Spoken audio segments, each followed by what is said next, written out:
Hello student, कैसे हैं आप लोग। तो आज हम डिस्कस करने वाले हैं आईआईटी जेईई 2026 का जो पेपर 1 था, उसमें फिजिक्स का क्वेश्चन नंबर 5, उसको हम डिस्कस करने वाले हैं। तो स्टूडेंट, ये जो क्वेश्चन है ये बेसिकली एटम चैप्टर से है। ये क्वेश्चन एटम चैप्टर से है और इसके अंदर बस आपको थोड़ा सा दिमाग लगाना है और बाकी चीजें हो जाएंगी। तो चलिए, एक बार क्वेश्चन को आप वीडियो को पॉज करिए और क्वेश्चन को एक बार रीड आउट कर लीजिए, ठीक है ना।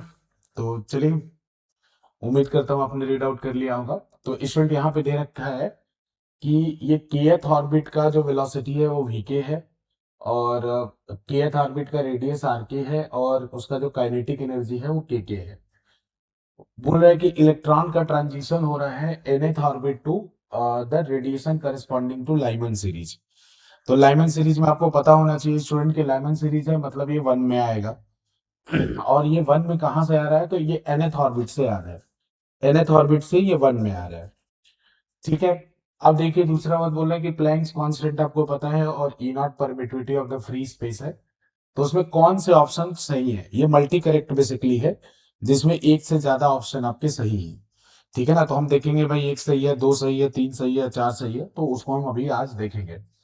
तो इसके अंदर सबसे पहला ही क्वेश्चन है कि भाई ये magnitude of change of kinetic energy बताइए। कलर मैं अलग कर ले रहा हूँ स्टूडेंट। ये पहला क्वेश्चन है कि magnitude of change of kinetic energy बताइए। अच्छा, और मैं यहाँ देख रहा हूं कि काइनेटिक एनर्जी जो है वो प्लैंक्स कांस्टेंट के टर्म में दे रखा है। अब प्लैंक्स कांस्टेंट, वैसे तो काइनेटिक एनर्जी का हमें डायरेक्ट भी फॉर्मूला मालूम है, हम कूलम्स लॉ से, कूलम्स लॉ और सेंट्रीपिटल एक्सेलरेशन का यूज करके भी निकाल सकते हैं। मैं आगे आगे आपको करके भी दिखाऊंगा। लेकिन यहाँ जो रिलेशन पूछा है, यहाँ जो रिलेशन पूछा है बच्चों, वो रिलेशन पूछा है प्लैंक्स कांस्टेंट के टर्म। तो प्लैंक्स कांस्टेंट के लिए आपको एक रिलेशन पहले से पता होगा। पहले काइनेटिक एनर्जी का क्या फॉर्मूला होता है, सबको पता है। काइनेटिक एनर्जी का फॉर्मूला होता है हाफ एम वी स्क्वायर। ये क्लियर है सबको। अब काइनेटिक एनर्जी का formula half M V square है। तो देखिए स्टूडेंट, इसको मैं थोड़ा सा रीसफल करके ऐसे लिख रहा हूं, half M V into V. और मान लीजिए मैं अभी nth ऑर्बिट के लिए निकाल रहा हूं, तो यहाँ n कर दे रहा हूं, यहाँ n कर दे रहा हूं, यहाँ n, यहाँ n। ये फॉर्मूला हुआ। अच्छा, अब उसके बाद अगर nth ऑर्बिट के लिए मैं एंगुलर मोमेंटम का फॉर्मूला लिखूं, जिसको हम बोल्स क्वांटाइजेशन कंडीशन कहते हैं, m v r equal to n H upon two pi. तो M v n into r n is equals to n H upon two pi. ये nth ऑर्बिट के लिए निकाल रहा हूं, तो ये रिलेशन होगा। तो एक काम करता हूं स्टूडेंट, क्योंकि मुझे जबरदस्ती काइनेटिक एनर्जी के फॉर्मूले में h को लाना है, तो यहां से m इंटू वी एन की वैल्यू मैं निकाल लेता हूं और वहां पुट कर देता हूं। फिर देखते हैं क्या होता है, क्योंकि वो नीचे आर एन आ रहा है, तो वहां से एक आइडिया भी आपको मिलेगा। तो यहाँ से m इंटू वी एन की जो वैल्यू निकलेगी स्टूडेंट, वो कितने निकलेगी, वो निकलेगी N H upon two pi R N. इतना मैं उम्मीद करता हूं आपको क्लियर हुआ। N H upon two pi R N, ठीक है। ये इसकी वैल्यू निकली। अब मैं क्या करूं, अब मैं स्टूडेंट ऊपर वाले इक्वेशन में इसको पुट कर देता हूं।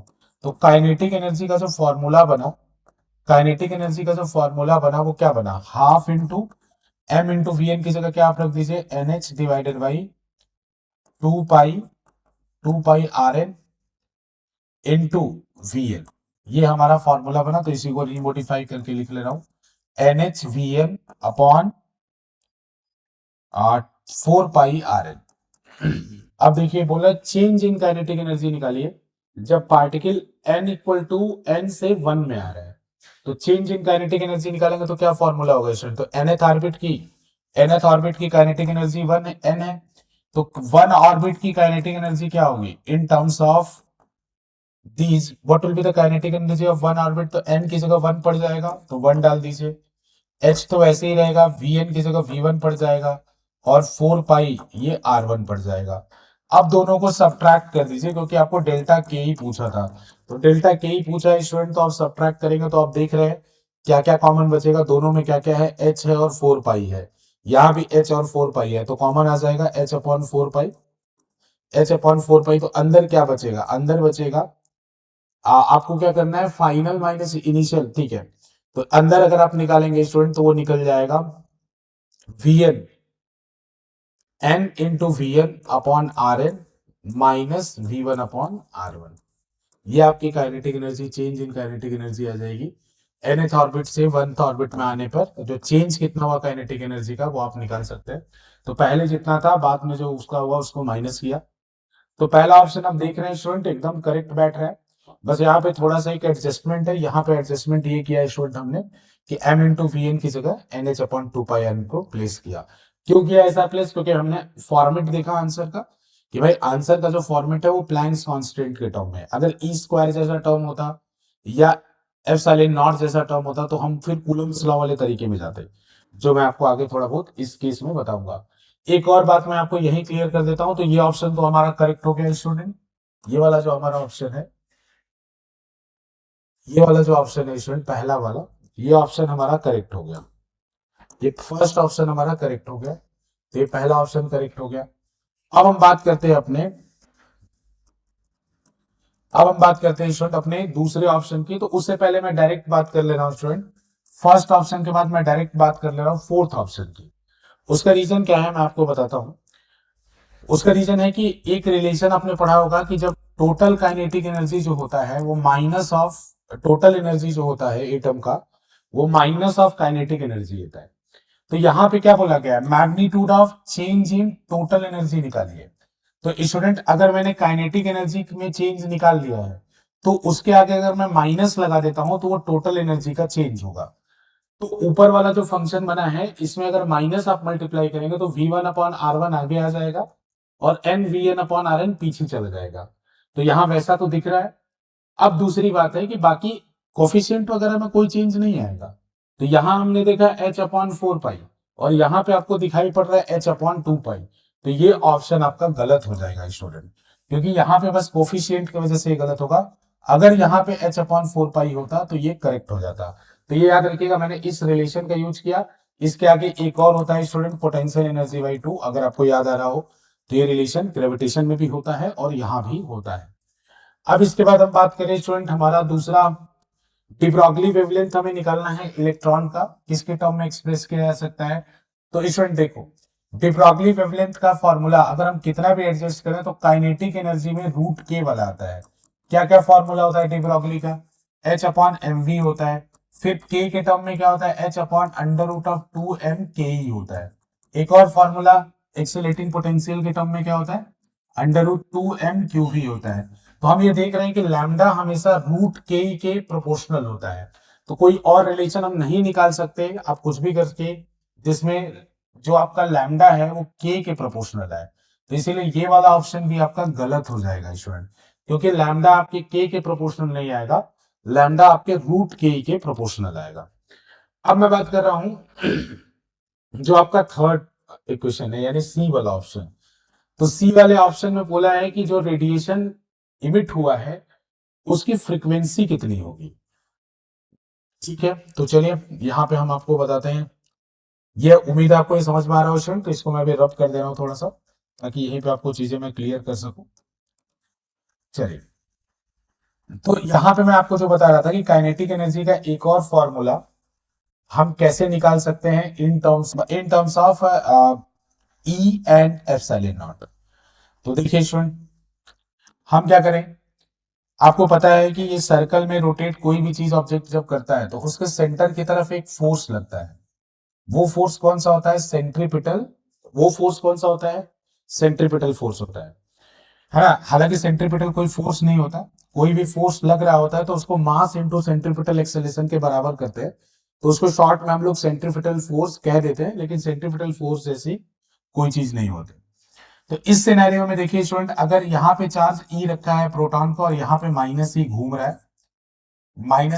तो यहाँ पे अगर रेडियस आर है, इस जगह पे रेडियस आर है, तो हमें पता है कि भाई कोलम्बिक फोर्स कितना लगेगा। तो कोलम्बिक फोर्स का फॉर्मूला आएगा 1/4πε0 into e square upon r square. ये कोलम्बिक फोर्स का फॉर्मूला है।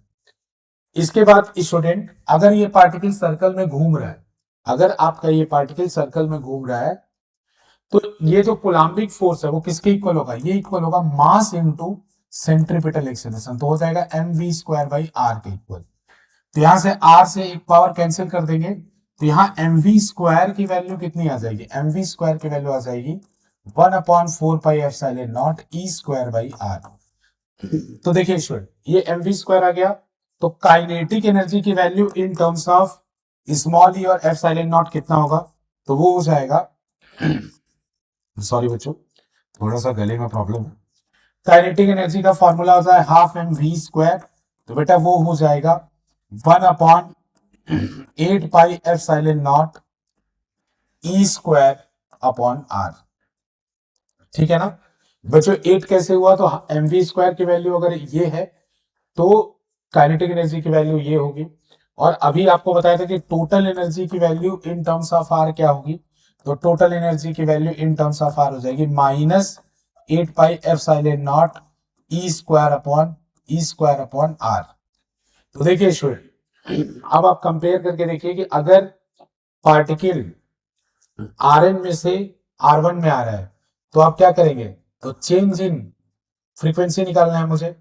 तो H nu is equals to क्या होता है, H nu is equals to होता है डेल्टा ई। तो स्टूडेंट न्यू इक्वल टू कितना होगा, न्यू इक्वल टू हो जाएगा delta E by H, delta E by H. और पता है ना जब रेडिएशन अपर ऑर्बिट से लोअर ऑर्बिट में ट्रांजिट करती है तो एक फोटोन को रिलीज करती है, उस फोटोन की एनर्जी जो होती है वो चेंज इन ऑर्बिट के जो टोटल एनर्जी में चेंज हुआ है उसके इक्वल होती है।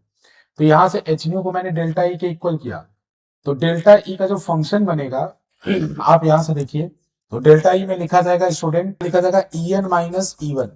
मतलब पहले कितना था, मतलब इनिशियल माइनस माइनस केस में करेंगे क्योंकि पहले इतना था बाद में इतना हो गया, तो अब माइनस है, यहाँ पे इसको आप फिल कर दीजिए, चेंज निकाल रहे हैं क्योंकि हम स्टूडेंट, तो पहले इतना था बाद में इतना हुआ तो उसको माइनस करके हम चेंज निकाल रहे हैं। तो यहाँ पे कितना हो जाएगा, ये हो जाएगा nu is equals to E N. E N की वैल्यू कितनी है, ई एन की वैल्यू यहां से देखिए, तो ये हो जाएगा -1/8 pi epsilon naught E square by R N, और ये होगा minus of -1/8 pi epsilon naught E square upon R one. तो देखिए स्टूडेंट, ये माइनस मिलके प्लस हो जाएगा, तो फाइनल फंक्शन क्या बनेगा न्यू का, तो फाइनल फंक्शन जो न्यू का बनेगा स्टूडेंट वो बनेगा एच भी रहेगा यहाँ पे, चेंज इन एनर्जी के बाद बच्चों एक एच का भी टर्म आएगा, एच का टर्म इस पूरे के साथ आएगा 1/h, क्योंकि देखिए डेल्टा ई हमने निकाला था ना, ये पूरा डेल्टा ई था, तो अपॉन एच भी करना पड़ेगा। तो न्यू इज इक्वल्स टू कितना हो जाएगा, कॉमन ले लीजिए, तो कॉमन क्या क्या आ जाएगा, तो 1/h तो था ही, यहां से कॉमन आ जाएगा ई स्क्वायर, ऊपर से आ जाएगा कॉमन, नीचे से क्या कॉमन आ जाएगा 8 pi epsilon not into H, और अंदर क्या बचेगा, तो देखिए कौन प्लस में बचेगा कौन माइनस में, तो ये माइनस माइनस मिलके प्लस हो जाएगा, और बच्चों यहाँ माइनस ही रहेगा, तो ये बचेगा 1/r1 -1/rn। अब मेरे पास ये है कि भाई आपने ये फॉर्मूला कैसे सोचा, तो बच्चों देखो जहां पे सिंपल फंडा है एच के टर्म में चीजें दिख रही है, वहां पे आपको बोर्स क्वांटाइजेशन कंडीशन को लाना पड़ेगा। अब उसमें घुमा फिरा के काइनेटिक एनर्जी पूछा था, एच दिख रहा था, तो मैं वही सोच रहा था कि भाई काइनेटिक सोचना कैसे था, तो मैं ये सोच रहा था कि काइनेटिक एनर्जी का एक फॉर्मूला लिखूंगा और बोर्स क्वांटाइजेशन की कंडीशन लिखूंगा, फिर हम देखते हैं। फिर दूसरा हमने ये देखा है कि भाई जब कभी भी आपको ई स्क्वायर जैसा टर्म दिखाई पड़े या उसमें 8 पाई एप्सिलॉन नॉट जैसा टर्म दिखाई पड़े, तो आप इस अप्रोच से जाइएगा जो मैंने आपको बताया था, सेंट्रीपिटल एक्सेलरेशन वाला अप्रोच है, क्योंकि फिर Coulombic force mass into centripetal acceleration के बराबर होगा, वहां से आपको काइनेटिक एनर्जी मिल जाएगी, फिर वही पुराना रिलेशन आर के टर्म में आपको यहाँ पे टोटल एनर्जी मिल जाएगी, और यहाँ जो है टोटल एनर्जी आर के टर्म में ही चाहिए थी। अभी हम चाहें तो आर को एलिमिनेट कर सकते हैं स्टूडेंट, वो भी आप जानते हैं पूरा डेरिवेशन हो जाएगा, एन के टर्म में भी चीजें, एन और जेड के टर्म में भी चीजें आ जाएंगी। तो अभी जो क्वेश्चन था स्टूडेंट, देखिए यही बात है, जेई एडवांस के क्वेश्चन में आपका डायरेक्टली फॉर्मूला नहीं लगता है, इसीलिए आपको चीजों को हमेशा समझ के करना चाहिए।